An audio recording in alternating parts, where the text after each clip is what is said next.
ya ning peturonku. Ning kok ora tau disusul.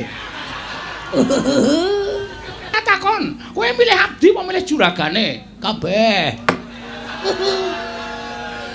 Abdine ya apik-apik. Ayo kula niku selerane macem-macem. Tobat tutuk watu sirahmu kowe. Bagong. Pelang ngenteni kalau tak bayangke aduh. Iki lagi wadahe. Diapurmu nggih. Tloncom ki apa? Aku ya ora ngerti asline. Troncom apa teloncom? Hah? Trancam. Manesmu. Arep apa? Arep apa? Wis kowe ngomong aja lho bukti apa? Wah, ampun cedak-cedak. Kula niku galak. Kula niku aja kok nyawang wong wedok mambu parfume. Pikiran kula wis tekan ndi-ndi. Lho. Aku wis ra seneng. Gagah kaya ngono, Gagane ra iso atos.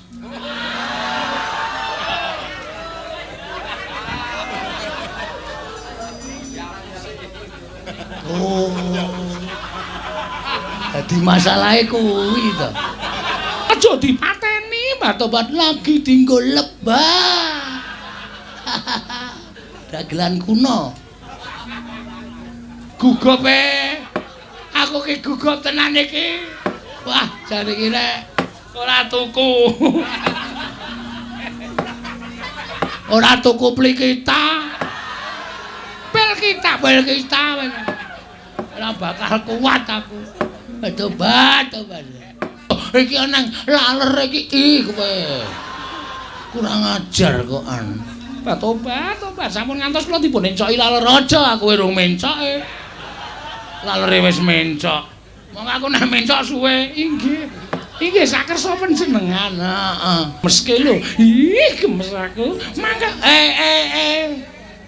Sing to jiwit kene. Sing mobat mabrik liyane. Arep ngopo? Ora apa-apa. Mbok yo nembung, mau nembung yo dikeki kok.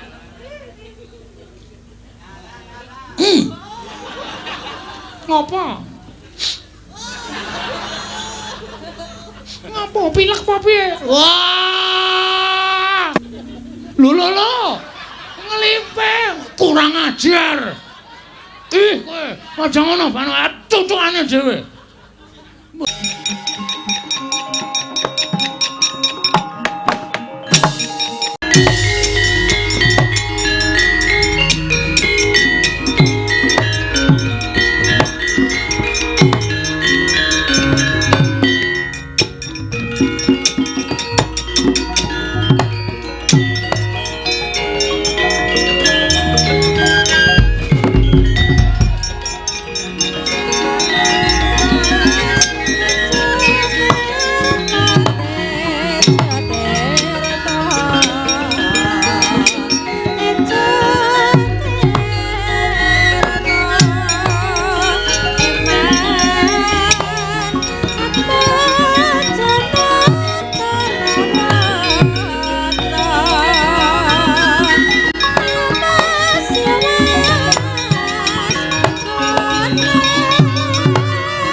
Irem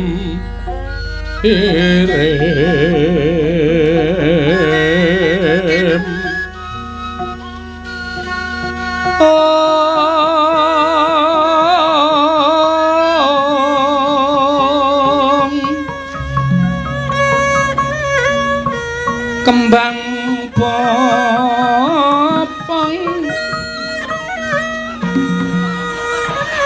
terateban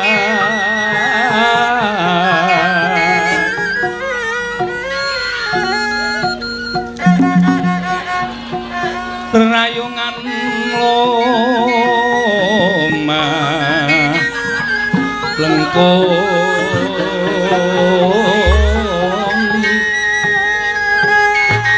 tumalong romambat yan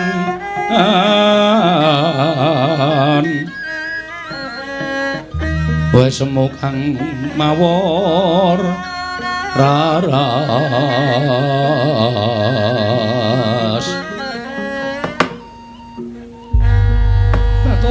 tobat wong kon nyedak wae kok emoh lho tobat gayamu kuwi lho mbok yo nyedak kene supaya jagongan iki kepenak kula niku namung abdi nang ngantos kula niku cedak kalih sampeyan nek ana wong presa tersebar gosip sing mboten apik lho Dewi Banowati kok cedhak karo Bagong ki wong kere Bagong ki wong gedhe bal 17 Tobat aku tak takon karo kowe Wangsulana nggih waton ora angel-angel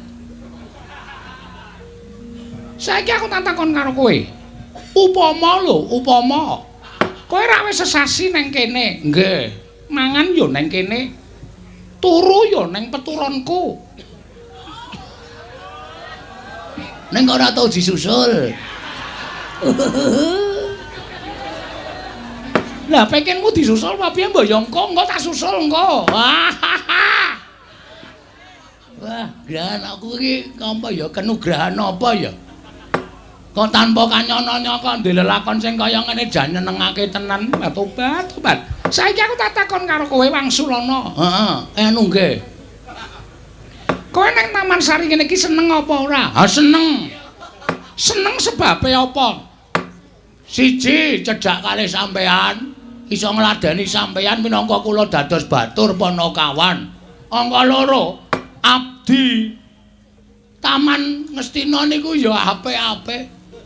Tobat, saiki tak takon, kowe milih abdi apa milih juragane? Kabeh. Abdine ya apik-apik. Ayo kula niku selerane macem-macem. Tobat, tutuk watu sirahmu kowe. Bagong, dalem. Tobat, kowe ngerti ora sing tak rasake? Bab napa? Sasuwene kowe durung mapane negara Ngastina kuwi atiku mung nyawang taman. Aku mung tansah nyawang endahing taman, mula suwe-suwe rak ya jeleh. Mung kon nyawang taman, mung kon nyawang endahing Taman Sari Negara Ngastina kuwi suwe-suwe jeleh mongko aku ora entuk metu. Aku ora entuk metu saka ing Taman Sari, aku ora entuk dolan menyang endi-endi papan. Aku ora entuk srawung karo emban-emban liyane sing diparengake cedhak karo aku ming emban siji loro sing entuk palirae anak Sinuwun Prabu Duryudana. Nggih. Ning bareng kowe nang kene atiku seneng Bagong, atiku bungah. Dina-dina iki mesti guyu. Dina-dina iki mesti aku ki tobat rasane ki atine kaya seneng banget. Tenane. Iya Bagong, tobat kowe iki wonge sregep tobat. Jam 4 esuk wis tangi. Mengko tumuli kowe nganu lakoni subuhan, nggih. Wingi kok madhep ngulon. Lah kon madhep ngendi? Lah ya madhep ngulon, tobat sekarang aku ya ora tau nindakake. Panembah mula aku ora ngerti. Niku salahe sampean teng riku niku. Mula arep sampean niku kedunungan derajat pangkat kudu tetep manembah, bersyukur karo sing gawe urip. Iya. Mengko sabar kuwi kowe terus ngepel kabeh Taman Sari mbok pel. Batobat ning kowe aja ngawur. Kowe iki ngepel kok nganggo kathokku lho. Alat pel niku rak segitiga to. Dadi niku lek lebokke gampang. Rasa dadak dilempit-lempit. Karang nek ngepel karo mbayangke iki tenagane iso tumpuk matikel-tikel. Kula pel ngenten iki kalau tak bayangke aduh. Iki lagi wadahe. Diapurmu nggih. Ayo dienggo semangat tok ya. Iya, bat-obat kan kowe ngerti ora? Kowe iki nek olah-olah enak banget. Ah, kaya kawit biyen kula nek mangan olah-olah dhewe kok. Iya. Wingi kae jangan kok ireng ki apa? Nika brongkos. Kai tolo, kai tahu, kai krecek, terus dicampuri ceker. Bat-obat. Aku ki nek mangan ra tau wujuding ceker kaya ngono ku mergo aku prameswari. Nek mangan yo bosok sing daging-daging. Lah kok bareng aku ngrasake ceker kok enake ra jamak-jamak. Iki mergo nggonmu olah-olah, Bagong. Wah. Oke. Benjing masak ki napa? Ya aku manut karo kowe. Nggih, anu pun dereng napa? Teloncom. Teloncom ki apa? Aku ya ora ngerti asline. Teroncom apa teloncom? Hah? Terancam. Terancam bahaya. Tobat terancam.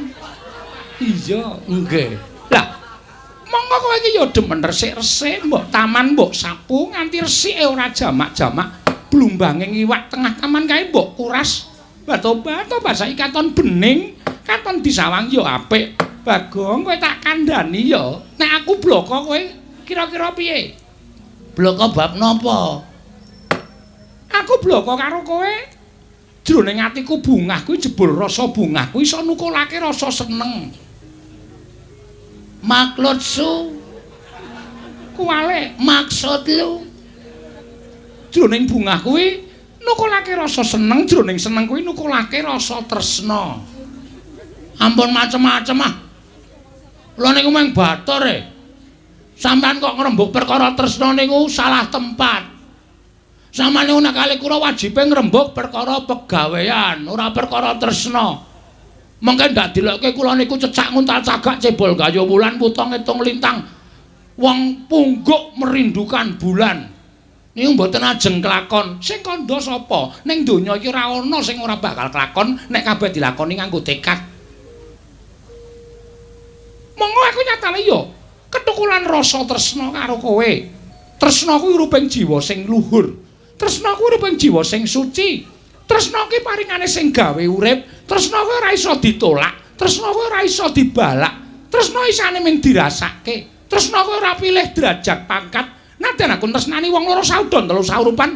Upamane aku tresnani karo kawula, mongko rupane elek, nek Gusti keparang maringake rasa tresna karo aku, aku ora iso nggone bakal duwa, Bagong. Manesmu, arep apa? Arep apa? Arep gandrung ya. Lah nuwun sewu niku mengke gek mengapusi kula. Biasane sampeyan niku wong duwe, sampeyan niku wong sugih, sampeyan niku wong duwe derajat pangkat, niku mung mempermainkan kaya kula niku ya keloro-loro tiwas kene tresna tenan, mengko sampeyan tertawa di balik badanku. Sampeyan tegese mung guyu, nyekikik karo tak apusi kowe. Apa ora keloro-loro? Tobat. Saiki kowe njaluk bukti apa? Saiki njaluk bukti apa? Wis kowe ngomong njaluk bukti apa? Wah, ampun cedhak-cedhak. Kula niku galak. Kula niku aja kok nyawang wong wedok mambu parfume. Pikiran kula wis tekan ndi-ndi. Tenan niku. Monggo parfum sampean enak kabeh. Kowe wingi nganggo to? Tak semprotke to? Nggih. Jenengene nolong kuwi. Ora apik nganggo parfum wong wedok. Ah karang ambune wangi. Wis gage wangsulana piye? Aku butuh wangsulanmu saiki. Ngeten lho Sin Anandara Banowati. Iya, sampeyan kuwi kagungan garwa Prabu Duryudana. Aku wis ra tresna. Lho. Aku wis ra seneng. Gagah kaya ngono, gagane ra iso atos.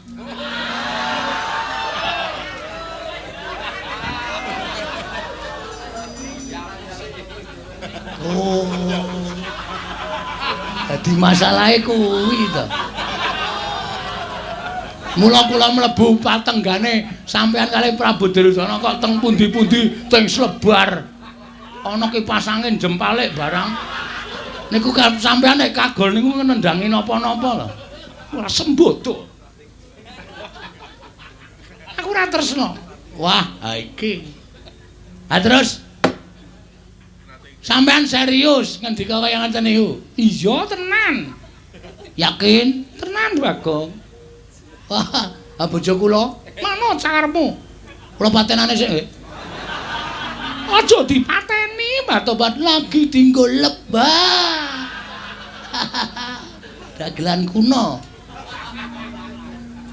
Ning yo piye carane ditembungke? Bojomu diwayu Banowati no gelem ra? Mesti gelem wong bojomu elek to? Nggih. Bojomu ki mesti elek rumangsane elek, diwayu karo wong ayu mesti gelem. Ngono ora gelem tak tutukane. Aja. Anak kula Manut. tak titipke panti asuhan wae ya. Mbah Tobat ayo ditepet panti asuhan. Diakoke nek bapakne modar mbokne modar. Wis ngono mawon beres malah ora ragat. Asik lho niku. Saiki kowe piye? Aku butuh jawabanmu, butuh wangsulamu, ndaslak kemrangsang pikirku. Wong turu ya wis ning patunggonku barang kok. Sapenake dhewe mongko nek esuk ya tak gugat kowe. Bagong tangi, Bagong tangi. Nggih. Ngene wae. Nek pancen sampean tresna tenan karo Bagong, sampean ora napa berperan sebagai prameswari. Terus tetep dadi garwane Bagong. Ora ngono kuwi bojo karo wong lanang kok ngadeg gejejer ora basa. Ayo lungguh ngisor. Inggih ngestaken dawuh. Mbah Tobat. Menawi kersanipun ngados mekaten kula nang ngestu padha, kula ngestaken dawuh teko Kang Mas Bagong.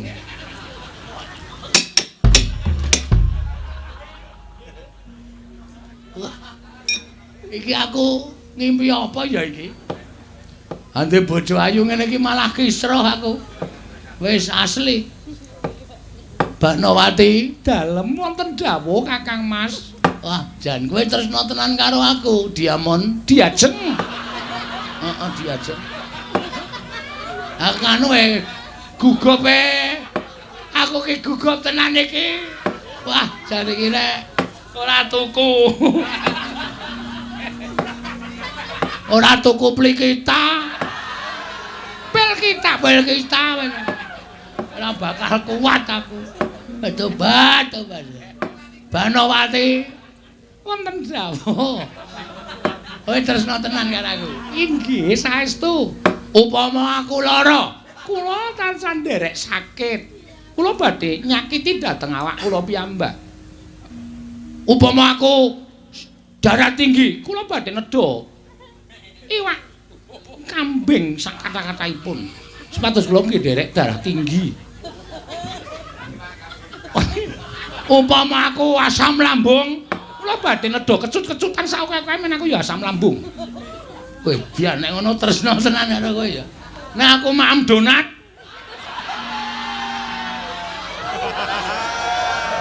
Kula nggih badhe nedha donat sak kata-kataipun. ame kali loro e. Mboten napa-napa, mboten napa-napa.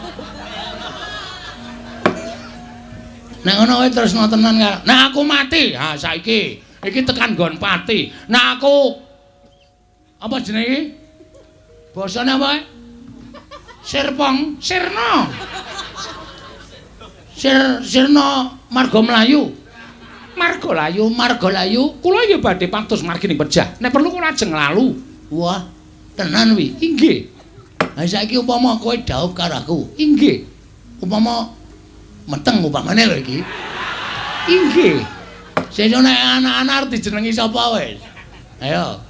Menawi sae nggih nunggak semi kalian tiyang sepuhipun. Upami bapake Bagong ya nek upama metu lanang ya dijenengi Bagio.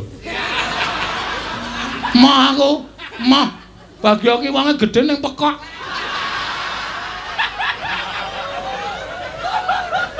Lah menapa Baron? Ah loro kuwi aja. Baron ki mung watuk wae. Mah aku Basir. Inggih menika sae. Heeh, nek wedok ya sapa ya? Wedok Angel lho nek wedok nganggo bagi. Ciluba. Inggih, menika ugi sae. Sae kemawon. Ah, jan. Kira-kira pengen ndek anak pira kowe? Menawi sae menika anu mitra dhateng aturanipun negari Ngastina menika namung kalih. Kabeh. Kabeh. Aku mongko pengen ndek anak kae. Nderek mawon. Oh iso nang anake umur sesasi kowe metengna ya. Tobat malah ya dinteni sik kaya. Njur kesusu-susu lho. Ha selak tuwa. Selak ra iso ngapa-ngapa pokoke garing pangan.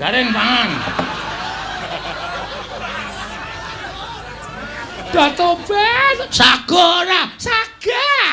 Ngono. Permintaan suami iki adalah apa ya? Keng kudu dileksanani. Wong wedok ora ngladeni karo wong lanang mati cemplung neraka. Durhaka. Inggih ngestaken dawuh. Rada nyedak rene. Lah rak ngaten kan mau nyedak ya moko panjenengan nika. Ha saiki aku gelem kok. Inggih. Kowe ya wis muni tresno karo aku kok. Inggih ngestaken dawuh. Aduh, iki nang laler iki kowe. Kurang ajar kok an. Tobat. Sampun ngantos kula dipun encoki laler aja aku urung mencoke. Lalere wis mencok. Mong aku nek mencok suwe. Inggih sakersa panjenengan. Heeh. Wajan. Delok tangane. Inggih, monggo kok ping tangan lho sing dijaluk apa wae dijaluk tak weneke kok. Ya kuwi engko. Saiki tangan sik. Waduh haluse jan. Beda karo tangane bojoku. Inggih. Bojoku ki wong wedok tangane sak muntu-muntu. Mbah, paling turunan gendruwo wae. Wong biyen aku nemu nang ngisor papringan kok. Inggih, bareng entuk wong ayu kok njur bojone disia-sia. Ya ora ya tetep tak tresnani kabeh. Inggih. Ning ya aku jotok pengen nyambut gawe ya. Aku ki nek lara nyambut gawe awakku lara kabeh. Inggih.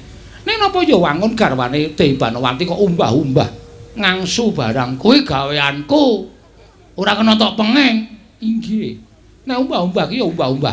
Sandangane dhewe mboten sandangan kula mboten sanipun umbah-umbah menika sampun pakaryanipun emban. Aku ki paling seneng ngumbahi sandanganmu Tobat malah ngucek kok suwe banget. Suwe aku ngucek karo mudhar kowe.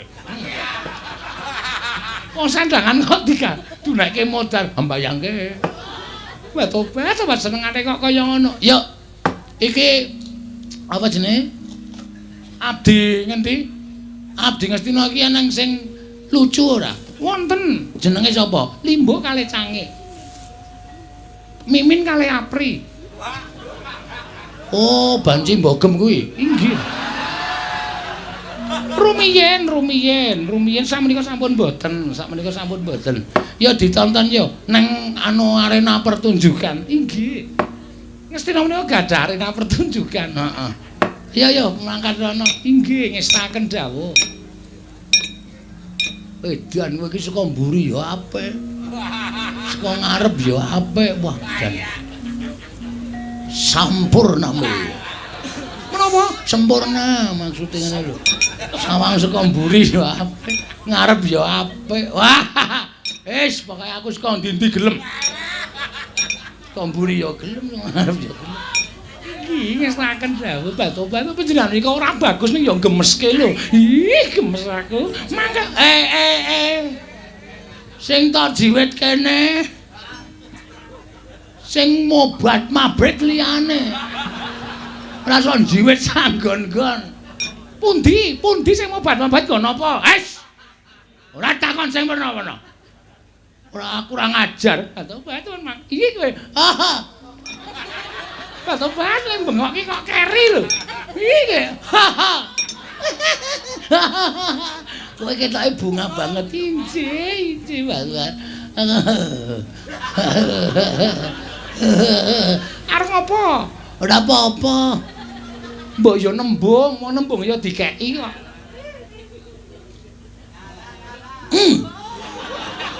Ngopo? Ngopo pilek apa piye? Wah! Ora tanggap. Ngesun. Enak ya. Pareng mawon ora entuk mergo apa kok ya. Wong ya karo calon bojone kok Benjang lepun lijab teng pundi? Kau wae sing murah. Ya, rasa ngedunke. Kau wae sing murah. Mangkat wong loro, seksine golek wong ning njaba. Kunci ngesnaken dawuh. Lho. Ngelipe, kurang ajar. Ih, kowe aja ngono, Bano. Cucukane dhewe. Mboten napa-napa ning nembung. Aku wis nembung ora dikek-keki. Kowe nglali-lali. Monggo, panggenan pundi? Monggo panggenan pundi? Sik aku malah deg-degan. Kok dadi detak jantungku banter banget aku. Dilegani mung ora njur kendho.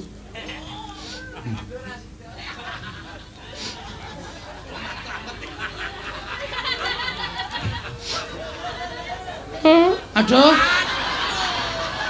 Pripun? Malah ngentut aku. Ngampet malah ngentut. Batu. Menjani kok sok meneh mbone mangan ki diatur. Ambune ra karo. Barang aku ki panganan bosok barang to. Nek to, inggih monggo.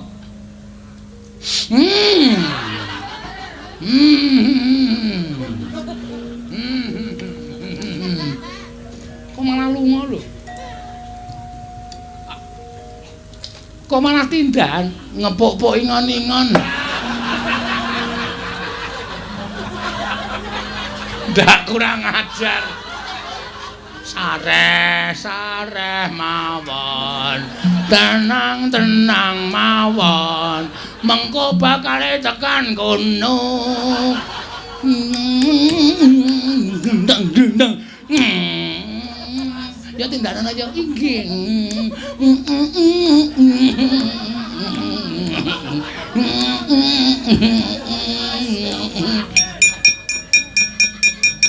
Ora ditebih wis ora apa-apa. Ayo ditani engko ndak serah ditenteni Limbo Cange main pentas sithik. Mengko bareng tonton Limbo Cange kan awak dhewe iso melaksanakan. Inggih ngestaken. Oh ya, inggih ngestaken dawuh. Ya mangkane Banowati monggo. Pangeran Bagong nek piyai putih nek nyeluk guru lakine nek piyai rak pangeran. Inggih monggo pangeran kula dherekaken gandeng astaku. Monggo kula gandeng cengel. Monggo, ayo mangkat bareng karo aku Banowati.